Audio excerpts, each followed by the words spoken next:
Bonjour. Résilience agricole. Les premières gouttes de pluie arrosent déjà abondamment et régulièrement le territoire national depuis quelques semaines.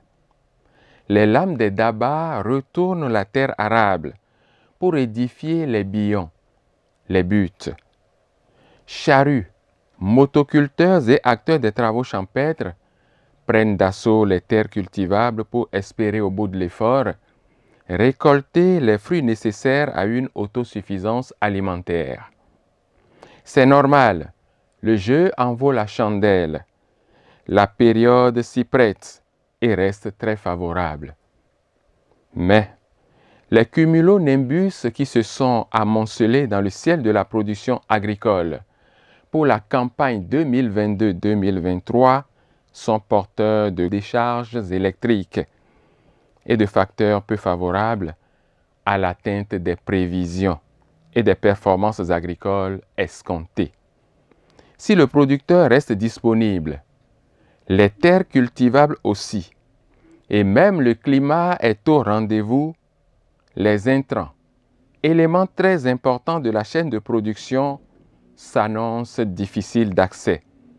Et rien que par ce manquement, la production agricole risque d'être grincheuse et ouvrir la voie à la famine, à la non-disponibilité des vivres ou à leur cherté. En effet, certains chocs exogènes, parmi lesquels les effets de la crise sanitaire liée à la pandémie de la COVID-19, ont établi une atmosphère d'inflation galopante.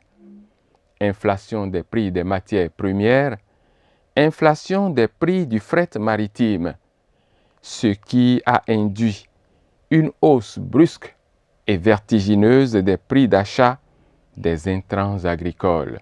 À titre illustratif, le sac de 50 kg de NPK est cédé à 22 500 francs CFA et celui de l'urée à 28 200 francs CFA, voire même plus. C'est dire donc que, dans le secteur agricole, la danse des prix n'est pas à la joie. Elle affiche des faux pas de géants et des sauts au plafond dignes d'une folie périlleuse. Si rien n'est fait face à ce danger, la compétitivité de l'agriculture et la disponibilité des produits agricoles en quantité suffisante seraient compromises. La production agricole va donc s'effondrer, entraînant de graves menaces sur la sécurité alimentaire.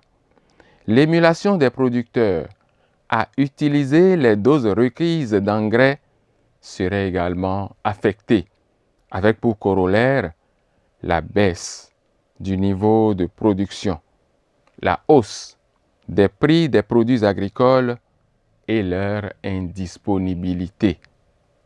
L'autre conséquence grave de cette situation inflationniste est la baisse drastique du niveau de rentabilité financière attendu. Prenons l'exemple du maïs et du riz, deux produits de grande consommation.